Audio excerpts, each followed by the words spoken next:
한 주간 싱가포르 뉴스 전달해 드리겠습니다. 이미 뉴스 보신 분들도 많이 계실 텐데요. 이번 차이니스 뉴 이어 연휴 동안 한 가정에 하루에 8명까지만 방문할 수 있고 2가정 이상을 방문할 수 없다고 합니다. 그리고 싱가포르에서는 유형이라고도 하고 로헤이라고도 하는데 생선회 샐러드라고 보시면 되거든요. 커다란 접시에 하얀 무, 초록무, 당근 등 채 썬 것도 넣고요. 그리고 연어회도 넣고 소스도 넣고 땅콩 같은 것도 넣고 그렇게 수북히 쌓여있는 것을 긴 젓가락을 이용해서 위로 집어 던지면서 후앗 혹은 후앗아라고 외치거든요. 그게 어떤 한 해의 행운을 기리는 행사라고 합니다. 그래서 그거를 외칠 때 최대한 큰 소리로 외쳐야 되거든요. 근데 올해는 그거를 외치지 말고 그냥 조용히 하라고 했어요. 이게 한 번만 던지는 게 아니라 계속 여러 번 해서 던지면서 그렇게 외치거든요. 그러니까 높이 던질수록 더 높은 자리에 올라간다고 얘기를 한대요. 그런데 이걸 크게 외쳐야 되는데 이걸 못 외치게 하니까 이걸 대신 외쳐주게 하는 앱도 나왔다는 기사가 있었습니다.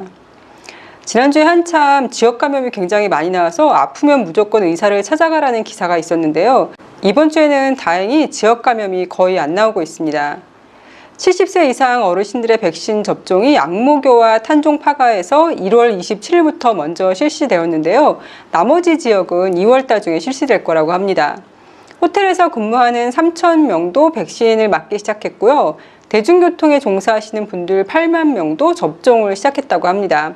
현재까지 싱가포르에서 접종을 마친 사람들이 11만 3천 명이 넘었다고 합니다. 이번 주에 가장 크게 이슈가 된 뉴스가 싱가포르에 있는 이슬람 사원 2곳을 테러 공격을 감행하려고 했던 16살짜리 학생이 나온 거예요. 기독교를 믿는 인도계 학생이었는데요. 이 학생은 IS가 이슬람을 대표한다고 믿었고 그래서 그들을 없애야 한다고 믿었다고 합니다. 뉴질랜드에서 2년 전에 이슬람 사원을 공격하는 굉장히 끔찍한 사고가 있었잖아요. 그거를 그대로 모방해서 하려고 했대요. 그래서 약간 방탄 조끼 같은 것도 이미 구매를 했었고 총기를 구매하려고 했는데 싱가포르에서는 총기 구매가 쉽지 않으니까 칼을 구매할 계획이었고 뉴질랜드에서 했던 것처럼 본인이 저지르는 테러 행위를 생중계할 계획이었다고 합니다. 그러니까 총기는 불법이 돼야 되는 게 맞는 것 같아요. 이렇게 정신 나간 사람들이 총기를 구하려고 했을 때 아예 구입하는 게 불가능해야지 그나마 대량 살상을 막을 수 있는 것 같거든요. 싱가포르의 종교 지도자들은 이 어린 학생의 계획에 굉장히 심한 충격을 받았고요. 각 종교 지도자들이 성명을 내었는데요. 이들은 어린 학생들이 온라인에 너무 깊숙이 빠져들고 거기에서 잘못된 종교관과 급진적 성향에 심취될 수 있음을 걱정하면서 사회 평화를 지키기 위한 노력을 강화해야 한다고 밝혔습니다. 싱가포르는 오늘도 인종차별이 계속되고 있나요? 라는 질문에 대해서 싱가포르 장관이 그렇다라고 대답하면서 상황을 개선하기 위해 지속적으로 노력한다라고 대답을 했습니다. 싱가포르는 다민족 국가라 민족 간 갈등이 생기면 참 곤란해질 수 있거든요.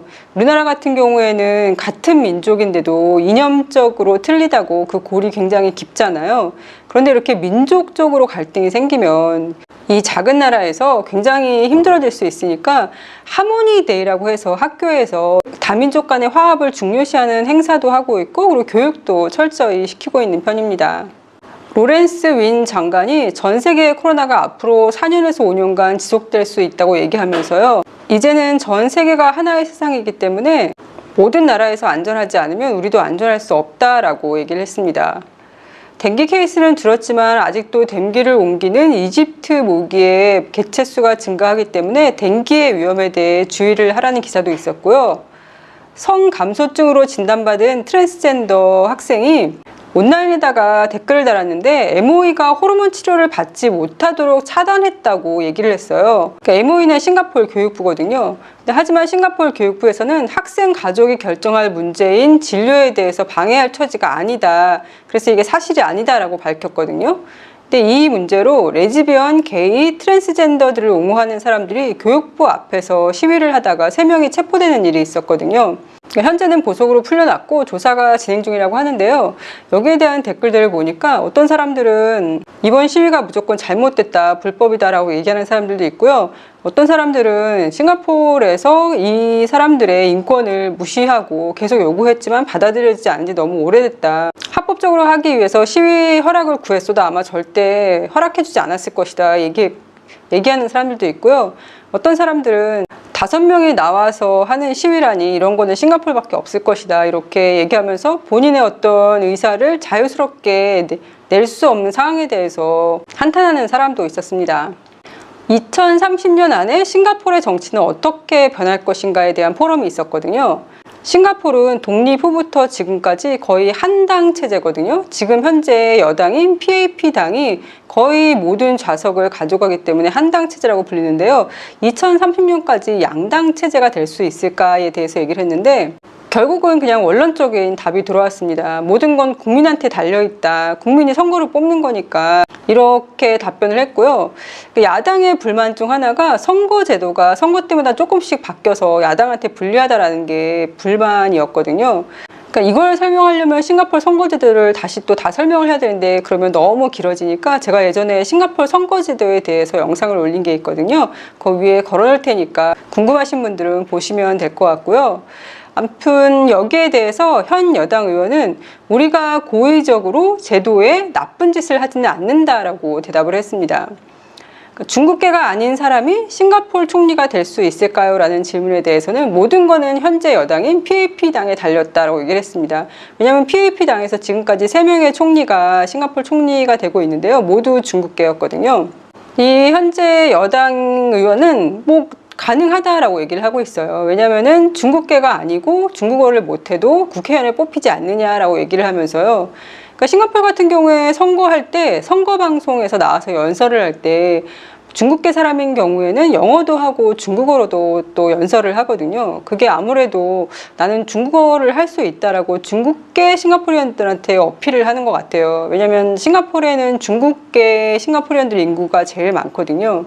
싱가포르 총리 같은 경우에도 연설을 할 때 영어로 먼저 하고 중국어하고 말레이어를 하고 그리고 인도 남부 지방의 언어인 타밀어는 나중에 연설 영상을 띄울 때 그 밑에 자막이 달립니다. 언뜻 생각하기에는 그냥 영어로만 연설을 하고 밑에 그냥 중국어랑 말레이어랑 타밀어랑 자막을 달아주면 될 것 같은데 이게 또 본인이 직접 그 언어로 설명을 하면 아무래도 그 민족 사람들한테 더 어필이 되니까 이렇게 하는 것 같습니다. 모바일 애플리케이션을 통해서 원격으로 이지링크 카드를 충전할 수 있고 현재 이 업데이트는 성인용 이지링크 카드만 사용할 수 있다라는 기사가 나왔거든요. 제가 처음에 왔을 때는 싱가포르는 다 후불 카드만 교통카드로 사용할 수 있었어요. 그래서 이지링크 카드를 사서 사용하다가 금액이 이제 모자라게 되면 다시 충전을 하고 이런 식으로 사용했어야 됐거든요.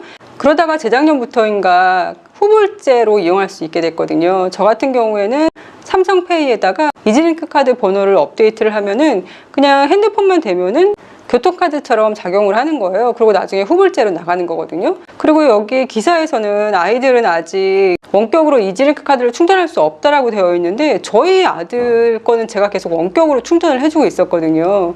그래서 요즘은 싱가포르에서 MRT역에 있는 충전 기계에서 굳이 충전을 하지 않으셔도 저처럼 후불제로 이용하실 수도 있고 아니면 원격으로 충전을 해서 사용하실 수도 있어요.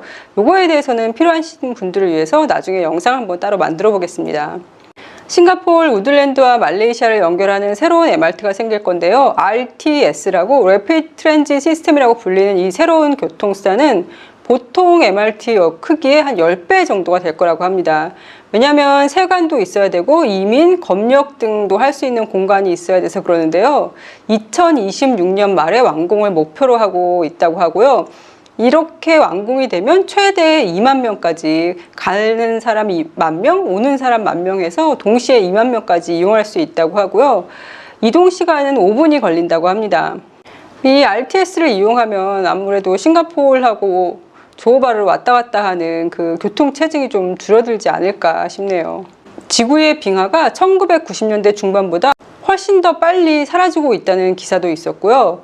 지난 20년 동안 기후변화로 인한 자연재해로 목숨을 잃은 사람이 48만 명이라고 합니다. 그러니까 코로나보다 더 무서운 게 지구온난화인 것 같습니다.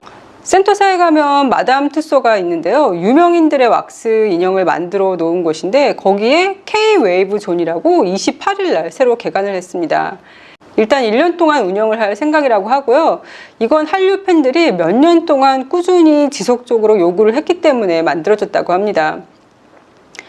분기마다 연예인들이 바뀔 계획이고요. 현재는 김우빈, 송승헌, 수지의 인형이 있다고 합니다.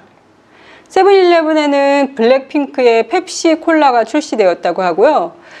한국 경제 기사도 나왔는데요. 한국이 작년 한 해 마이너스 1% 경제 성장률이었는데 이건 전 세계 OECD 국가 중에서 가장 좋은 성적이라고 합니다. 근데 우리나라 경제지에서는 완전히 다른 식으로 얘기를 하고 있더라고요. 우리나라 경제만 가지고 분석을 해서 이게 뭐 얼마 만에 마이너스 경제 성장이라는 둥 하면서 마치 우리나라 경제가 다 무너질 것처럼 기사를 썼더라고요. 그러니까 눈 가리고 아웅하면 그거를 믿어주는 사람들이 있어서 이런 식으로 마음대로 기사를 쓰는 것 같습니다. 이번 주 월요일에 소개해드렸던 Light to Night 행사가 이번 주 일요일 날 끝납니다. 시간 되시는 분들은 주말에 한번 다녀오시고요. 길만벌학에서 전시되고 있는 작품들은 2월 중순까지도 진행하는 게 많거든요. 대부분 현대미술 작품들이 전시되어 있는데요. 굉장히 흥미로운 게 많이 전시되어 있더라고요. 시간 되시는 분들은 한번 다녀오시면 좋을 것 같습니다. 그럼 오늘도 건강하세요.